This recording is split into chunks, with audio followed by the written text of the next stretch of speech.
me, you got to realize I spent my entire life from the time I was 6 on dedicating to this one craft. But the fulfillment that I got from winning a golf tournament and the fulfillment I got from bringing people out of chronic pain was just, there's no comparison, because I was actually changing someone's life. And then later, as my businesses grew, and my health club business grew to, we were in 3 different states, over 500 employees. We serviced thousands of people a day. Each location had roughly around 10,000 people. So we're talking about the volume that was going through and seeing lives change. I'm like, I'm watching people in my business, their lives changing from a financial standpoint, from a fulfillment standpoint, And I was always that guy too that gave, and still am to this day, that kind of give the underdog the shot. So like all of my C-class guys or that grew up to that, like none of them had degrees. I had a degree, but I'm like, I know what's smart and I know what hustle is. And so I'd find guys that were like me, had this chip on their shoulder that wanted to prove themselves. That was like, if you just give me a shot. And so we to this day, are the culture of my business is the most important thing for us is to get a result. Right. And so I think we talked about this when it came into the shot, because for me, when I was doing my path, I tried some of the coolest things and some of the craziest technologies you could even imagine, but my arm didn't work. So for me, it's like, I got to have something that really works. And if for me, when I started on the path of starting my own business and saying, I'm going to give this a year to see, it's like, if I don't have something that really works, I'm going back playing. There is no like fancy marketing. Let me put a spin on something. And it's like, I can't stand on this. Let me go back to doing, what I spent my life working on doing, but seeing how it worked and seeing the effects of the work and the fruitfulness, seeing, literally like marriages getting saved, from people that were struggling with depression and those things, just from being like, and I'm like, I get the chronic pain, depression. Like I lived it. For years, there were times where it's like, I didn't want the sun to come up. You're like living in this, like it was for me when the sun came up, it's like, it reminded me everyone's out playing golf right now and I can't. When it rained, I felt better. It was a weird deal. And it's one of those things when you're in a lot of chronic pain, you kind of just want to go to sleep, and then it kind of sucks waking up. So I'm a very positive guy. You can tell by my energy, but like I get the mental stress. And also too, when you've gone and you've gotten beaten up by so many different modalities and you've really put the work in, you don't think there's hope. You're like, man, this is my life. Yeah. Like, I'm going to spend the rest of my life like this, so that's kind of has a depressing state to it. So I've got a lot of fulfillment for me because I lived it. So people come in, immediately there's a connection. I'm like, hey, this is what you're thinking. It's cool. I got you. And I know it's almost like someone that's, dated around and been, had a lot of breakups. Because a lot of times too, like there are a lot of good-hearted people that tried to help me, but they just didn't have the skill set or the science at the time. But, gave 100, and I'm super grateful and appreciative of that. So I just know people that are coming into Apex and trying Bionetics and trying our system. Like I appreciate the level of trust. I appreciate the vulnerability, which is why, we always over-service, and we've had a ton of success, which is why we've been able to grow as fast as we have to this day. Well, thank you for that background. There's a lot there that I want to go back to. Yeah. But before we do that, because I do have a little bit of experience, nowhere near to the severity that you just described. I did have an injury in my lower back while I was in college, and that led to years and years of pain.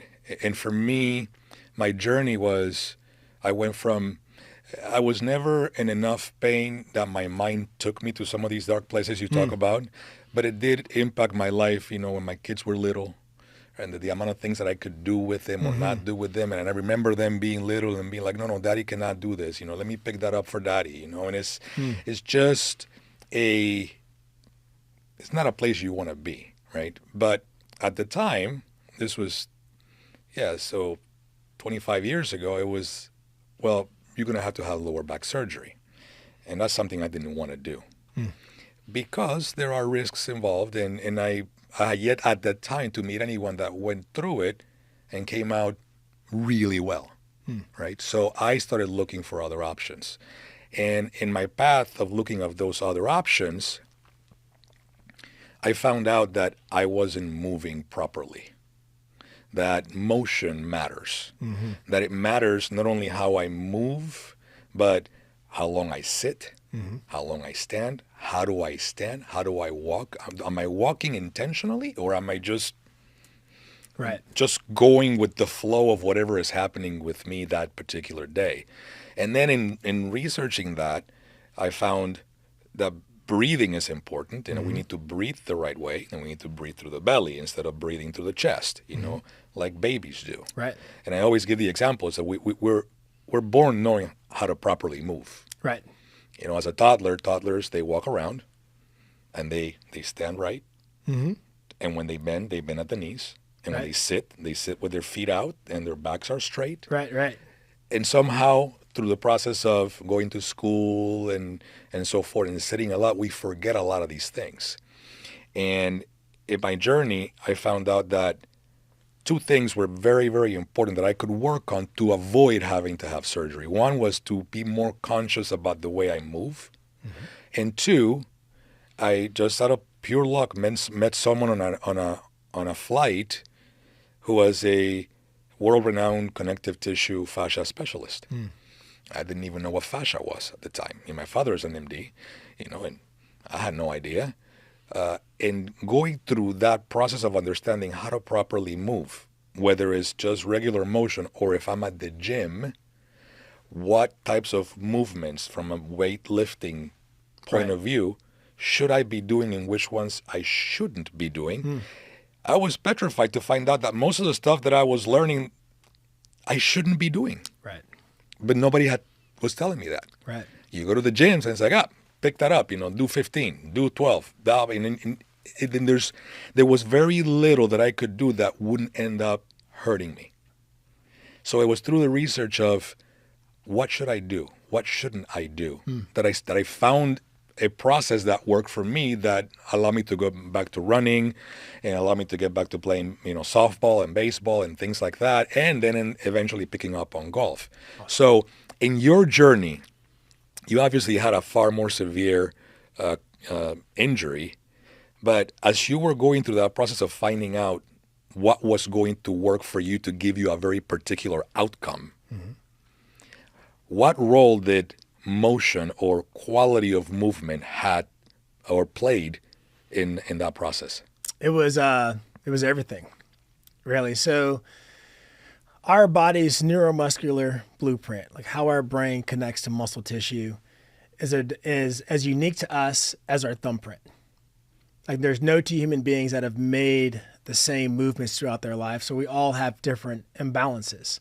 So you kind of talked about when we're little and we're babies and we have proper posture and these things, and it changes because we move.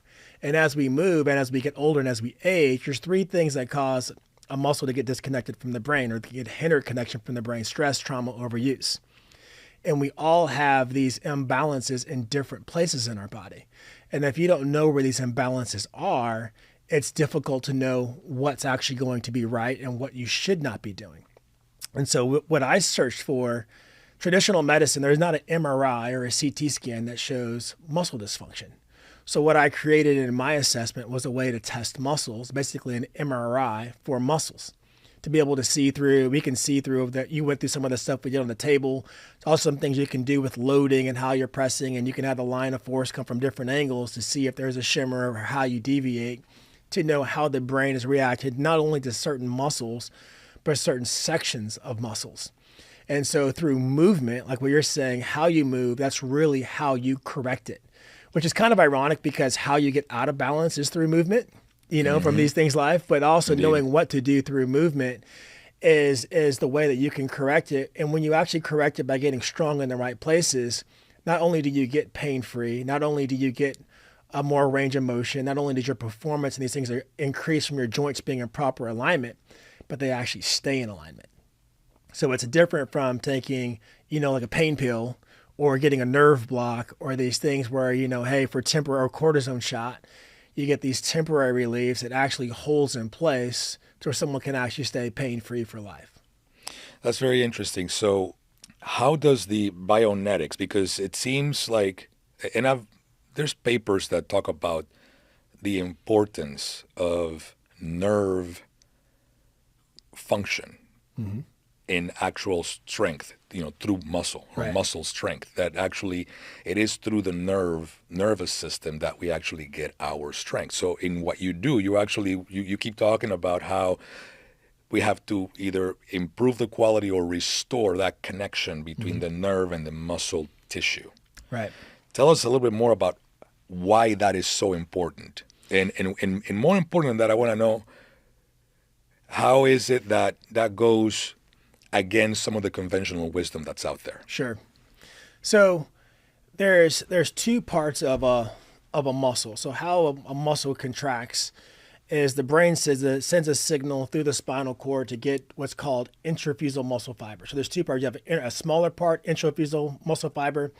You have a bigger part called extrafusal muscle fiber. And when these imbalances happen in the body, our brain gets connected from the small part, the intrafusal muscle fiber.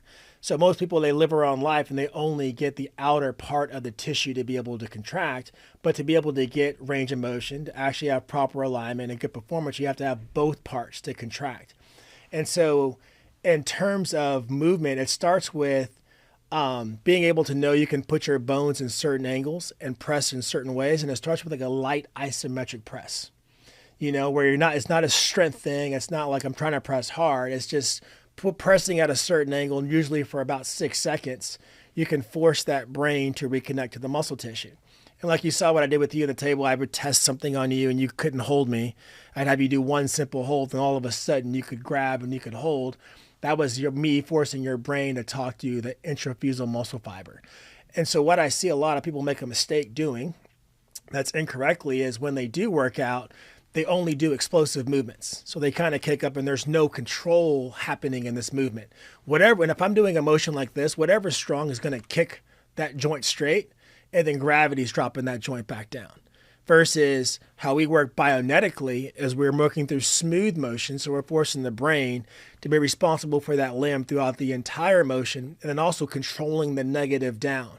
And in controlling the negative down is actually some of the biggest times you have to build that connection. But if you went to the gym right now, if you went to any public gym, you're not going to see anyone in there controlling a negative on a contraction. Because in our heads, we think, okay, more is better. I got to get to 10. And then what's the weight stack say? Okay, I want to have the highest. So how do I just get through this? The weight doesn't matter. It's not how much weight you can lift. It's how much weight you can control. And what we want to have in our body is we want to be able to have what's muscle spindle sensitivity, which means like how many muscle spindles can I wake up? And the more muscle spindles my brain is connected to, the more in alignment my joints are going to be. Also, the stronger that tissue can contract, which obviously gives me strength, performance, allows that tissue to grow for cosmetic reasons. I can shape muscle that way. I can burn more fat. But also one of the biggest things about skeletal muscle increasing the contraction is that skeletal muscle is actually the largest organ in the body. And it wasn't just recently, in this last decade, it's actually been discovered that it's the largest organ in the body. And what led to the understanding of this is that when muscles contract, they release something called myokines, which are these proteins that have anti-aging, anti-inflammation properties to them that actually help rejuvenate the entire body. In fact, muscle is so significant that the National Institute of Medicine recently classified it as an endocrine organ. So it has its effects on the endocrine system, your testosterone, your how your body functions is so drastic. It's literally being classified now as an endocrine organ. So it's getting. And for me, I learned how to get muscles to contract and increase muscle spindle sensitivity to heal people. And now it's cool. I get further in my career and you're learning of all these health benefits. And what we would see from people that were strength training with us, we would see that we're doing blood work as well. We would see drastic decreases in blood pressure. We would see drastic balances, an increase in testosterone levels, enhancing estrogen levels from contracting. And now science is showing that it's because of these myokines that get released to the body. I don't want to nerd out too much, but it's like they're even finding out now different muscles and different sections of the body produce different kind of myokines. And there's obviously, you look at all these studies that show there's a direct correlation between lean muscle mass and longevity of life. And they're like, well, we don't understand totally how it is, but if you look at the science, it's like people that have more lean muscle mass live longer. No one can argue that.